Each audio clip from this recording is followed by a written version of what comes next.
Good morning friends. आज मैं video lecture का थर्ड पार्ट बना बना रहा हूँ आपके लिए। जो हम लोगों ने वीडियो लेक्चर बनाए जा रहे हैं रेलवे की जेई वैकेंसी के लिए, एनटीपीसी के लिए, लोको पायलट की जो वैकेंसी आई है उसके लिए जो हम साइंस का सक्सेसिव वीडियो लेक्चर बना रहे हैं, आज उसका थर्ड वीडियो लेक्चर है। होप आपको फर्स्ट वीडियो सेकेंड वीडियो जो मैंने बनाया था वो पसंद आया हो। बहुत सारे कॉमेंट्स भी आए हैं बच्चों के और बहुत सारा अच्छा फीडबैक भी आया है, तो हम उसको पॉजिटिवली ले रहे हैं। और मेरी कोशिश है पूरी तरह से कि मैं और ज़्यादा से ज़्यादा अच्छे वीडियोस बनाऊं। अभी तो जस्ट शुरुआत है। जैसे ही ये चैप्टर कंप्लीट होगा, अगले लेक्चर में मैं अकरेंस ऑफ मेटल का वीडियो लेक्चर बनाऊंगा। तो ये चैप्टर जो है वो कंप्लीट हो जाएगा, और जैसे ही ये चैप्टर कंप्लीट होगा तो हम क्वेश्चन करेंगे रेलवे के, एनटीपीसी के, आपके लोको पायलट के। तो इससे आपको क्या होगा बच्चों, इससे आपको क्या होगा, एडवांटेज आ जाएगा। ठीक है बच्चों, तो ये आपके लिए बहुत ही अच्छा रहेगा फ्यूचर में कि आपको कोई भी पेपर होगा, कोई सा भी कॉम्पिटिटिव एग्जाम हो, इवन एसएससी सीजीएल क्यों ना हो, इन सब में आपको फ़ायदा होगा। तो होप आपको मेरा पुराना वीडियो आपको पसंद आ रहा हो। तो आज हम उसी वीडियो लेक्चर को कंटिन्यू करते हुए हम आज देखेंगे कि how metal reacts with acid. अभी हम लोगों ने पिछले वीडियो लेक्चर में देखा कि मेटल का ऑक्सीजन के साथ रिएक्शन, उसके बाद मेटल का वाटर के साथ रिएक्शन, क्या सारे मेटल्स सेम रेट से रिएक्ट करते हैं वाटर के साथ, क्या सारे मेटल सेम रेट से रिएक्ट करते हैं ऑक्सीजन के साथ, ये सब हमने देखा। तो आज हम देखेंगे कि how metal reacts with acid. Metal reaction with acid. बच्चों, जब भी कोई धातु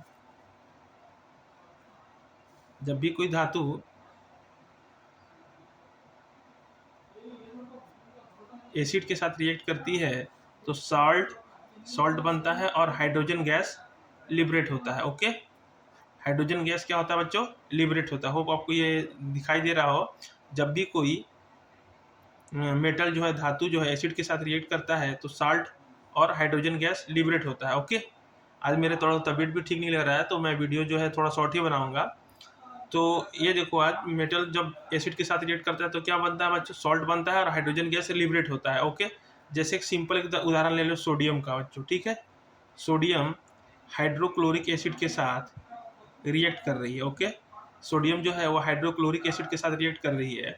सोडियम क्या है, मेटल है। हाइड्रोक्लोरिक एसिड क्या है, एसिड है। तो क्या बच्चा बनेगा, NaCl। क्या बनेगा बच्चा, NaCl plus hydrogen gas liberate होगा। ठीक है, अब ये देखो NaCl क्या है, कॉमन नमक है जो हम लोग घर में यूज करते हैं। नमक जो हम लोग यूज करते हैं वो क्या है, सोडियम क्लोराइड ही तो है। तो ये भी कभी कभी एग्जाम में आ जाता है कि साधारण नमक जो हम घर में यूज करते हैं उसका क्या रासायनिक फार्मूला क्या है, रासायनिक नाम क्या है। तो रासायनिक नाम जो है बच्चों, रासायनिक नाम जो है उसका केमिकल फार्मूला उसका क्या है, सोडियम क्लोराइड है। ठीक है बच्चों, उसका रासायनिक नाम क्या है, सोडियम क्लोराइड। तो अभी हमने देखा कि जैसे ही कोई मेटल एसिड के साथ रिएक्ट करता है तो सॉल्ट बनता है और हाइड्रोजन गैस लिबरेट होता है। एक उदाहरण और लेते हैं बच्चों हम, जैसे जिंक क्या है, मेटल है। ओके, जिंक भी अगर एसिड के साथ रिएक्ट करा दो उसको हाइड्रोक्लोरिक एसिड के साथ तो जिंक क्लोराइड बनेगा। ओके, और हाइड्रोजन गैस लिबरेट होगा। ठीक है, हाइड्रोजन गैस लिबरेट होगा, हाइड्रोजन गैस निकलेगा। तो अब यहाँ क्लोरीन 2 है तो हमने 2 से मल्टीप्लाई कर दिया तो हाइड्रोजन भी देखो 2 हो गया, क्लोरीन भी 2 हो गया, तो रिएक्शन बैलेंस हो गया। तो मेरा कहने का ये मतलब था कि जब भी कोई मेटल जो है वो एसिड के साथ रिएक्ट करेगा, जब भी कोई धातु जो है वो मेटल के साथ रिएक्ट करेगा तो क्या बनाएगा बच्चों, वो बनाएगा सॉल्ट और हाइड्रोजन गैस लिबरेट होगा। तो आप उसको याद रखना, Ma metal plus acid SH। ठीक है, साउथ। ठीक है, साउथ, मेटल प्लस एसिड क्या बनाएगा, साउथ। ठीक है, साउथ, मेटल प्लस एसिड क्या बनाएगा बेटा, सॉल्ट प्लस हाइड्रोजन। ओके, ये ट्रिक है, साउथ। ठीक है, ये याद रखिएगा। अब आती है बात कि क्या जो मेटल्स होते हैं वो सेम दर से रिएक्ट करते हैं, क्या सभी मेटल्स सेम दर से रिएक्ट करते हैं। जैसे तो उसके लिए मैंने आपको अगेन रिएक्टिविटी जो सबसे पहले वीडियो लेक्चर मैंने बनाया था वो, इस रिएक्टिविटी सीरीज को आप याद करोगे तो उस रिएक्टिविटी सीरीज के दम पर ही आप सारा ये जो चैप्टर है मेटल्स एंड नॉन मेटल्स का, उसको आप ख़त्म कर दोगे। मेरा एकदम गारंटी के साथ मैं बोल रहा हूँ आपको। वो जो मैंने ट्रिक बताया था आपको, पीएससी, पोटेशियम सोडियम कैल्शियम, माजिल, ठीक है, हाईकोर्ट, एमएसजी, याद रखना ये एच फॉर हाइड्रोजन है, हाइड्रोजन नॉन मेटल है, लेकिन इसको रिएक्टिविटी सीरीज में हम लोग क्या करते हैं, इसको साथ रखते हैं मेटल के साथ। तो ये ऊपर के जितने मेटल हैं, ये जितने मेटल है ये हाईली रिएक्टिव है, ये हाईली रिएक्टिव मेटल है, और ये नीचे वाले लेस रिएक्टिव है। ये ऊपर वाले जितने ये सबसे ज़्यादा रिएक्टिव है पोटेशियम, इसका साइंटिफिक नेम कैलियम होता है, वो आपको याद रहेगा। लेकिन मैंने जो ट्रिक बताया था वो यही ट्रिक है, ठीक है बच्चों। ये आपको होप ये आप इसको फॉलो किए होंगे। पहले लेक्चर में मैंने इसी पर टाइम स्पेंड किया था और मैंने बताया था कि कैसे इसको याद करना है। तो ये सबसे ज़्यादा रिएक्टिव मेटल है पीएससी माजिल, ठीक है। तो ये ऊपर के जितने मेटल हैं, potassium, sodium, calcium, magnesium, aluminium, zinc, iron, ये सब हाईली रिएक्टिव है, हाईली रिएक्टिव, ठीक है बच्चों। ये क्या है, हाईली रिएक्टिव है। और ये नीचे जब आओगे तो ये लेस रिएक्टिव होते हैं। तो ये डिक्रीजिंग ऑर्डर में सजाया गया है। सबसे टॉप पे सबसे हाईली रिएक्टिव मेटल है और सबसे नीचे में गोल्ड है। ये देखो सबसे नीचे में गोल्ड है। ये गोल्ड किसी चीज़ के साथ जल्दी रिएक्ट नहीं करता है, ठीक है। गोल्ड में ना जंग लगता है, ना कुछ भी लगता है, ना पानी के साथ, ना कुछ के साथ रिएक्ट, ऑक्सीजन के साथ रिएक्ट करता है, इसीलिए इसकी वैल्यू ज़्यादा है मार्केट में। ओके, हाईली रिएक्टिव है। ऐसा नहीं कि देखने में बहुत गोल्ड सुंदर लगता है इसके चलते है, ठीक है। लोहा का भी बहुत फिनिशिंग करके बना दोगे तो वो भी चमकता है, लेकिन वो क्या है, जंग लग जाता है उसमें। तो ये गोल्ड जो है लेस रिएक्टिव है और पोटेशियम जो है हाईली रिएक्टिव है। तो अब आते हैं मुद्दे की बात पर कि हम देख रहे हैं कि मेटल जो होता है एसिड के साथ, कोई भी धातु जब एसिड के साथ रिएक्ट करता है तो साल्ट बनता है और हाइड्रोजन गैस लिबरेट होता है। तो क्या सारे मेटल्स सेम दर के साथ रिएक्ट करते हैं? नहीं, सारे मेटल्स सेम दर के साथ रिएक्ट नहीं करते। जैसे जैसे आप नीचे आओगे ना, तो मेटल का जो है रिएक्शन एसिड के साथ कम हो जाता है या ना के बराबर हो जाता है। जैसे कॉपर जो है, कॉपर याद रखना, कॉपर कॉपर हाइड्रोक्लोरिक एसिड के साथ रिएक्शन नहीं करता है। कॉपर जो है वो हाइड्रोक्लोरिक एसिड के साथ रिएक्शन नहीं करता है। और नीचे आओगे मैग्नीशियम, मरकरी, सिल्वर, गोल्ड, ये तो बिल्कुल रिएक्ट नहीं करते हैं। तो आप याद रखना, ये पेपर में आ सकता है, इनमें से कौन सा धातु हाइड्रोक्लोरिक एसिड के साथ रिएक्शन नहीं कर पाता है। तो आपका ऑप्शन में रहेगा, मान लो सोडियम, दूसरा में दे दिया आपको जिंक, तीसरा में दे दिया आपको कॉपर, ठीक है बच्चों, कॉपर दे दिया। और चौथा ऑप्शन में कुछ भी कोई नॉन मेटल भी दे सकता है फंसाने के लिए। तो ये क्लोरीन मान लो दिया, क्लोरीन तो नॉन अधातु है, मेटल नहीं है। लेकिन हमारा जो क्वेश्चन है कि इसमें इनमें से कौन सा धातु है जो मेटल के साथ रिएक्ट नहीं करता है, ठीक है। मैं सॉरी, एसिड के साथ रिएक्ट नहीं करता। इसमें से कौन सा धातु है जो एसिड के साथ रिएक्ट नहीं करता है? तो ये देखो, कॉपर जो है वो हाइड्रोक्लोरिक एसिड के साथ रिएक्ट नहीं करता है। तो आपका ऑप्शन हो जाएगा ऑप्शन नंबर सी। अगर क्वेश्चन में इस तरह से आए कि इसमें इनमें से कौन से धातु हैं जो इनमें से कौन से एलिमेंट हैं जो हाइड्रोक्लोरिक एसिड के साथ रिएक्ट नहीं करते हैं, तो आपका ऑप्शन हो जाएगा कॉपर। तो जैसे ही आप नीचे आओगे, नीचे के क्रम में आओगे, तो इनका जो रिएक्शन एसिड के साथ वो कम हो जाता है या फिर ना के बराबर हो जाता है, ठीक है बच्चों। तो ये तो था हमारा मेटल का एसिड के साथ रिएक्शन, हाइड्रोक्लोरिक एसिड के साथ रिएक्शन। एक और एसिड है अपना नाइट्रिक एसिड, HNO3। इसको क्या बोलते हैं बेटा? नाइट्रिक एसिड, याद रखिएगा, ये नाइट्रिक एसिड है। इसका ये देखो, नाइट्रिक एसिड का एक चीज़ को आपको ध्यान में रखना है कि नाइट्रिक एसिड क्या है, एक ऑक्सीडाइजिंग एजेंट है, ठीक है बेटा। क्या है ये? ऑक्सीडाइजिंग एजेंट है। जब भी कोई मेटल याद रखिएगा नाइट्रिक एसिड के साथ रिएक्ट करता है तो हाइड्रोजन गैस लिबरेट नहीं होता है। आप पूछोगे क्यों? क्योंकि ये नाइट्रिक एसिड जो है होता है बेटा, वो इतना ज़्यादा ऑक्सीडाइजिंग एजेंट होता है कि ये जो हाइड्रोजन गैस लिबरेट होता है उसको वो वाटर में कन्वर्ट कर देता है और खुद नाइट्रिक ऑक्साइड में कन्वर्ट हो जाता है, ठीक है। जैसे कोई भी मेटल जो होगा नाइट्रिक एसिड के साथ रिएक्ट करेगा तो सॉल्ट तो बनेगा ही बनेगा, लेकिन वहाँ पर हाइड्रोजन के जगह पर वाटर लिबरेट होगा और प्लस नाइट्रोजन ऑक्साइड, ठीक है, नाइट्रोजन ऑक्साइड लिबरेट होगा। याद रखना, जब भी कोई धातु नाइट्रिक एसिड यानी HNO3 के साथ रिएक्ट करता है तो सॉल्ट तो बनता ही है, जैसे हाइड्रोक्लोरिक एसिड के केस में सॉल्ट बना, लेकिन वहाँ हाइड्रोजन, इस केस में क्या होगा कि हाइड्रोजन न बन के वाटर बनेगा और नाइट्रोजन ऑक्साइड बनेगा, ठीक है बच्चों। ओके, याद रहेगा आपको। तो ये सब चीज़ें याद रखने वाली चीज़ है। केमिस्ट्री में बहुत सारी चीज़ें होती हैं, मैक्सिमम बहुत सारी चीज़ें होती हैं जो आपको याद रखनी पड़ती है और एग्जामिनेशन में वहीं से क्वेश्चन उठा कर आएगा। अब इसमें एक चीज़ और ध्यान देने वाली बात है, एक मैग्नीशियम जो मेटल है, ये देखो ये मैग्नीशियम जो मेटल है ये नाइट्रिक एसिड के साथ रिएक्ट करता है और ये हाइड्रोजन गैस लिबरेट करता है। ये इकलौता मेटल है मैग्नीशियम, ये आप याद रखिएगा। ओके बच्चों, ये आप याद रखिएगा। अभी मैंने आपको उदाहरण बताया था कि जो मेटल्स होते हैं नाइट्रिक एसिड के साथ रिएक्ट करते हैं तो सॉल्ट तो बनता है, लेकिन वो चूँकि नाइट्रिक एसिड जो है वो ऑक्सीडाइजिंग एजेंट है, इसलिए जो हाइड्रोजन गैस जो लिबरेट होता है वो तुरंत वाटर में कन्वर्ट हो जाता है, ठीक है। लेकिन मैग्नीशियम क्या है बेटा, मैग्नीशियम मेटल जो है वो रिएक्ट करता है इससे नाइट्रिक एसिड के साथ, तो क्या बनता है, हाइड्रोजन गैस लिबरेट होता है, ठीक है। जैसे कि मैग्नीशियम HNO3 नाइट्रिक एसिड के साथ रिएक्ट हुआ, MgNO3 2 plus hydrogen gas liberate होगा, ठीक है। तो आप इसको बैलेंस कर दिए, ठीक है बच्चा। तो याद रखिएगा कि मैग्नीशियम जो है बच्चों, मैग्नीशियम है अगर वो रिएक्ट कर रहा है आपका नाइट्रिक एसिड के साथ तो हाइड्रोजन गैस लिबरेट होता है। इसके अलावा जितने भी मेटल्स हैं वो नाइट्रिक एसिड के साथ जब रिएक्ट करते हैं तो सॉल्ट तो बनाते हैं, पर वहाँ हाइड्रोजन गैस लिबरेट नहीं होता है, वहाँ पर वाटर लिबरेट होता है और नाइट्रोजन ऑक्साइड लिबरेट होता है। ओके, एक मैग्नीशियम ही मेटल है जो धीरे से अपना रिएक्ट करता है नाइट्रिक एसिड के साथ, और मैग्नीशियम नाइट्रेट जो कि एक सॉल्ट है, सॉल्ट बनाता है और प्लस हाइड्रोजन गैस लिबरेट होती है। ओके बच्चों, समझ में आ गई बात? कोई दिक्कत, any problem with you guys? Okay, hope आपको ये चीज़ समझ में आ रही हो, ठीक है। अच्छा, एक NCERT का ये एग्जामिनेशन पॉइंट ऑफ व्यू से ये वीडियो लेक्चर चल रहा है, तो एक टर्म मैंने देखा NCERT बुक में, वो किसी न किसी एग्जाम में आपको आएगा, एक्वारिगिया करके है वो एक वर्ड, मैं आपको बता रहा हूँ, वो आपको जानना जरूरी है कि वो क्या है। AQUA रीगा, ठीक है, एक्वारिगिया। फिर से करा दे रहा हूँ मैं, AQUA रीगिया।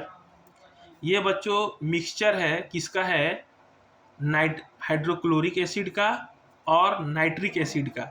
ये दोनों एसिड के चूंकि बारे में अभी हम आपको पढ़ा रहा हूँ अभी आपको, इसीलिए इस चीज़ का मैंने जिक्र किया।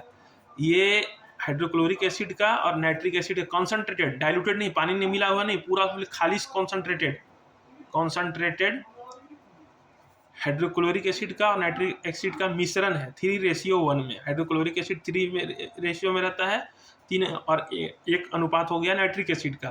तो ये बच्चों इतना वोलेटाइल है कि ये जो मिक्सचर है हाइड्रोक्लोरिक एसिड का और नाइट्रिक एसिड का, ये एग्जामिनेशन में आ सकता है आपको कि एक्वारिगिया क्या है, तो आपको ऑप्शन में दिया रहेगा। तो ये याद रखना कि हाइड्रोक्लोरिक एसिड का और नाइट्रिक एसिड का ये मिश्रण है 3:1 में, और ये क्या करता है, गोल्ड और प्लेटिनम जैसे जो धातु हैं जो किसी मेटल के साथ रिएक्ट नहीं करते हैं, ये बहुत ही कोरोसिव है, ये सोने में भी जंग लगा देगा, ये सोने को भी पिघला देता है, डुबा देता है। Gold can dissolve in this liquid, okay, याद रखिएगा। गोल्ड जो है ना किसी चीज के साथ रिएक्ट नहीं करता है, पानी के साथ, हवा के साथ, किसी के साथ रिएक्ट नहीं करता है, लेकिन ये जो मिश्रण बनता है हाइड्रोक्लोरिक एसिड का और नाइट्रिक एसिड का, एक बार गया गोल्ड इसमें डिजोल्व कर जाता है। ये बहुत ही हाईली कोरोसिव है। कोरोसिव मतलब कि जंग, सोने में भी जंग लगा सकता है। ये हाइड्रोक्लोरिक एसिड और नाइट्रिक एसिड का मिश्रण है क्वारिगा, इसको आप याद रखिएगा, ठीक है। एग्जामिनेशन पॉइंट ऑफ व्यू से आपके लिए बहुत ही ज़्यादा इम्पोर्टेंट है। ओके, अब आते हैं बात कि क्या एक और टॉपिक है, छोटा सा टॉपिक है, छोटे छोटे topics examination point of view से आपका बहुत ही इम्पोर्टेंट है, तो इसके लिए मैं आपको भी ये वीडियो लेक्चर तैयार कर रहा हूँ आपका। तो आपने देखा होगा कि एक मेटल दूसरे मेटल को रिप्लेस करता है, इस तरह के रिएक्शन होते हैं, डिस्प्लेसमेंट रिएक्शन, तो थोड़ा सा उसके बारे में भी चर्चा करते हैं। जैसे अभी मैं आपको बात कर रहा हूँ, एक एक्सपेरिमेंट आया था, एक बच्चे ने क्वेश्चन किया था और एग्जामिनेशन में भी आया था रेलवे का, कि अगर जिंक को कॉपर सल्फेट के साथ मिला दें, तो ये देखो कॉपर सल्फेट क्या है, सॉल्ट है, ठीक है बच्चे, ये सॉल्ट है और ये मेटल है, ये कॉपर भी मेटल है, धातु है, जिंक भी धातु है, और ये क्या हो गया, कॉपर सल्फेट सॉल्ट है, तो इसका रिएक्शन क्या होगा, तो बच्चों इसका रिएक्शन हो जाएगा ZnSO4 प्लस कॉपर।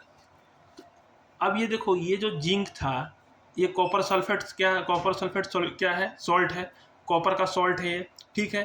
तो इस जिंक ने क्या कर दिया, इसको रिप्लेस कर दिया, कॉपर को क्या कर दिया, रिप्लेस कर दिया, ठीक है, और खुद सल्फेट के साथ मिलकर के सॉल्ट बना लिया।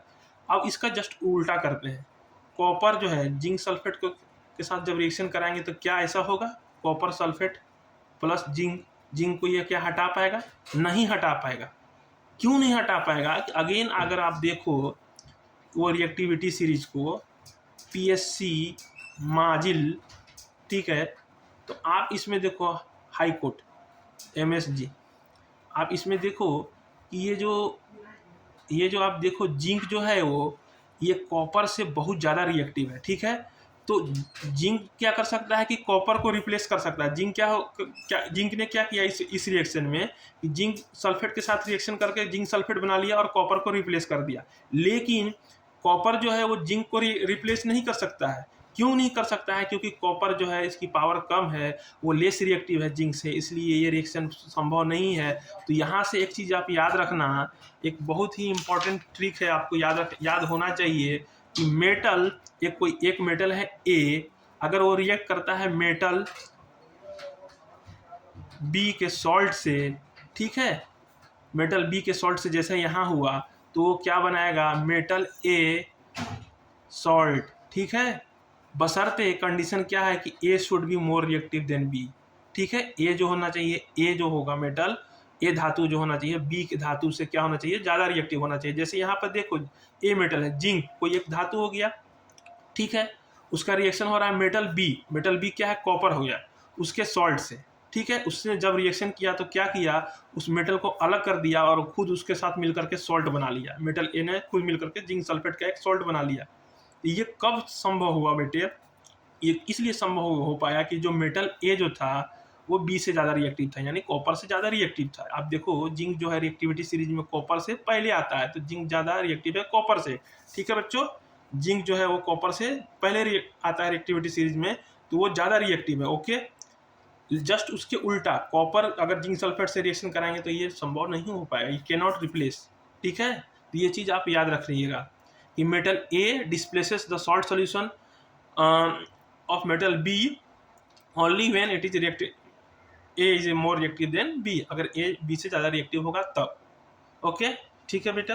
होप आपको ये चीज़ पसंद आया होगा, ठीक है बच्चों, ओके। अब एक देखिए, एक बच्चों ने एनटीपीसी का क्वेश्चन आपको बता रहा हूँ मैं आपको कि एक एनटीपीसी का थर्ड शिफ्ट या सेकंड शिफ्ट का क्वेश्चन था 2021 का कि 20 का है, ये मुझे एग्जैक्ट नहीं मालूम चल पा रहा है। बच्चे ने क्वेश्चन किया था, तो उस क्वेश्चन को आज हम सॉल्व करते हैं। ये क्वेश्चन आया हुआ है एनटीपीसी का, उस क्वेश्चन को हम लेकर के चलते हैं, ठीक है। आपको होप आपको ये दिखाई दे रहा होगा, अगर नहीं दिखाई दे रहा है तो मैं इसको थोड़ा सा और पास ला रहा हूँ। Which of the following statement are correct, इनमें से दिए गए जो स्टेटमेंट हैं इनमें से कौन सत्य है।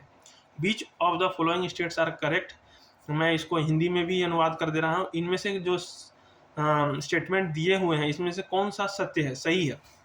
पहला स्टेटमेंट दिया है बच्चों, देखो, oxides of metal are generally basic, metal के जो ऑक्साइड होते हैं वो बेसिक नेचर के होते हैं, ठीक है। दूसरा स्टेटमेंट क्या है, oxides of non metal are generally acidic, ठीक है, ये दूसरा स्टेटमेंट हो गया।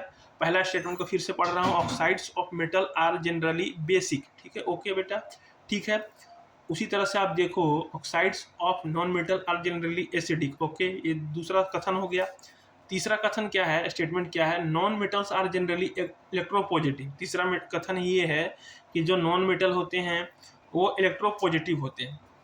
तो अब इनमें से ऑप्शन में क्या क्या दिया है कि ओनली 1 और 2, यानी एक और दूसरा सही है। ऑप्शन बी में दिया है दूसरा तीसरा सही है, तीसरा में दिया है पहला और तीसरा सही है, और चौथा ऑप्शन है कि सभी 1, 2 और 3 कथन जो है वो सही है। तो आइए इसका पोस्टमार्टम करते हैं, देखते हैं कि क्या क्या सही है। सबसे पहले पहला स्टेटमेंट कथन में आते हैं कि oxides of metal are generally basic, ये बिल्कुल सही है बच्चों। ये चीज़ का मैंने पहला या दूसरा वीडियो लेक्चर में भी जिक्र किया था कि मेटल के जो ऑक्साइड होते हैं, याद रखिएगा, आपको बता रहा हूँ मैं, मेटल के जो ऑक्साइड्स होते हैं, मेटल ऑक्साइड्स जो होते हैं वो बेसिक नेचर के होते हैं, ठीक है, बेसिक नेचर के होते हैं, ठीक है, ओके। और आपका जो नॉन मेटल के ऑक्साइड्स जो होते हैं, नॉन मेटल के ऑक्साइड्स जो होते हैं वो एसिडिक नेचर के होते हैं, वो एसिडिक नेचर के होते हैं, ठीक है। लेकिन ये जब मैं आपको एम्फोटेरिक ऑक्साइड का जो मैंने एग्जांपल दिया था, एम्फोटेरिक ऑक्साइड, उस केस में मैंने आपको बताया था कि इसमें मेटल ऑक्साइड में अपवाद है कि एल्यूमिनियम और जिंक ऑक्साइड, एल्यूमिनियम ऑक्साइड और जिंक ऑक्साइड, ये एसिडिक नेचर के भी होते हैं और बेसिक नेचर के भी होते हैं, इसीलिए इसको एम्फोटेरिक ऑक्साइड बोलते हैं, ठीक है। एम्फोटेरिक ऑक्साइड बोलते हैं, इसमें अपवाद है बच्चों, ठीक है। इसमें क्या है, अपवाद है। तो जनरली जो होते हैं मेटल ऑक्साइड क्या होते हैं, बेसिक नेचर के होते हैं। तो oxides are metal are generally basic, इसलिए देखो यहाँ पर जनरली शब्द का इस्तेमाल किया है इसने, ठीक है। ये जनरली शब्द में बहुत वेटेज है। अब देखो इसने इस्तेमाल किया oxides of metal are generally basic, very good, सही है। ये oxides of metals are generally basic है, हाँ होते हैं ये oxides of metal are generally basic, ये कथन सही है। जैसे एग्जाम्पल के लिए आपको दिखा रहा हूँ मैं कि देखो सोडियम ऑक्साइड, ठीक है, सोडियम Na2O, अगर ये हाइड्रोक्लोरिक एसिड के साथ बनता है तो क्या बनाता है, सॉल्ट, NaCl प्लस वाटर, ठीक है। तो याद रखना, जैसे बेस अगर एसिड के साथ रिएक्शन करता है तो सॉल्ट बनता है और वाटर बनता है, ठीक है। तो आप यहाँ पर देखो ये हाइड्रोक्लोरिक एसिड है, ये सोडियम जो है वो बेस के तरह ही काम तो किया, तभी तो यहाँ पर सॉल्ट प्लस वाटर बना। इसलिए पहला जो कथन है कि oxides of metal are generally basic, बिल्कुल सही है। दूसरा कथन oxides of non metal are generally acidic, हाँ, जैसे सल्फर डाइऑक्साइड हो गया। सल्फर डाइऑक्साइड क्या है, सल्फर क्या है आपका, सल्फर जो है नॉन मेटल है और उसका ऑक्साइड जो होता है जनरली एसिडिक नेचर का होता है, ठीक है। तो non metal oxides are acidic in nature, ठीक है बच्चों। जितने भी नॉन मेटल ऑक्साइड्स होते हैं एसिडिक नेचर के होते हैं। तो दूसरा कथन भी सही है। अब तीसरा कथन पे आते हैं कि non metals are generally electropositive, okay. Non metals जो होते हैं वो इलेक्ट्रोपॉजिटिव होते हैं, नहीं, नॉन मेटल्स इलेक्ट्रोपॉजिटिव नहीं होते हैं, मेटल्स इलेक्ट्रोपॉजिटिव होते हैं। जैसे आप सोडियम का एटॉमिक नंबर देखो, एटॉमिक नंबर सोडियम जो होता है बेटा क्या है, धातु है, मेटल है, तो उसका एटॉमिक नंबर है 11, एटॉमिक नंबर है 11, तो उसका इलेक्ट्रॉनिक कॉन्फ़िगरेशन करोगे तो क्या आएगा 281। तो ये क्या होगा, एक इलेक्ट्रॉन दे देगा, और इलेक्ट्रॉन जब ये एक इलेक्ट्रॉन दे देता है तो उसका आउटर मोस्ट ऑर्बिट में वो क्या बच जाता है, 8 इलेक्ट्रॉन, तो वो स्टेबल हो जाता है। तो इलेक्ट्रोपॉजिटिव का मतलब हो गया कि वो इलेक्ट्रॉन देने वाला है, ठीक है, इलेक्ट्रॉन देकर के वो स्टेबल हो जाता है, ओके। उसी तरह से आप एल्यूमिनियम का देखो, एल्यूमिनियम का 13 इलेक्ट्रॉनिक कॉन्फ़िगरेशन है एल्यूमिनियम का, तो वो 283, तो वो क्या करता है 3 इलेक्ट्रॉन्स डोनेट कर देता है, तो फिर उसके लास्ट ऑर्बिट में 8 इलेक्ट्रॉन बचता है, तो वो भी क्या हो गया, इलेक्ट्रोपॉजिटिव हो गया, ठीक है, डोनेट इलेक्ट्रॉन्स, ठीक है। उसी के विपरीत क्या होता है, जो नॉन मेटल्स होते हैं, जैसे क्लोरीन हो गया, क्लोरीन का एटॉमिक नंबर है 17, 287, ठीक है। क्लोरीन क्या है, नॉन मेटल है, तो इसका 287, अब इसको स्टेबल होने के लिए आउटर मोस्ट ऑर्बिट में एक इलेक्ट्रॉन चाहिए, तभी तो ये 288, तो ये कॉन्फ़िगरेशन स्टेबल कॉन्फ़िगरेशन स्टेज में आ जाएगा। इसीलिए जो नॉन मेटल होते हैं इलेक्ट्रोपॉजिटिव नहीं होते, इलेक्ट्रॉन निगेटिव होते हैं, वो एक्सेप्ट करते हैं इलेक्ट्रॉन को अपने स्टेबिलिटी को गेन करने के लिए, अपने स्थिरता को प्राप्त करने के लिए, ठीक है। तो ये जो कथन है non metals are generally electropositive, ये रॉन्ग है। तो मेरे बच्चों आप देखो ये कथन 1 और कथन 2 दोनों सही है, इसलिए ऑप्शन ए, ओनली 1 and 2, ठीक है बच्चों।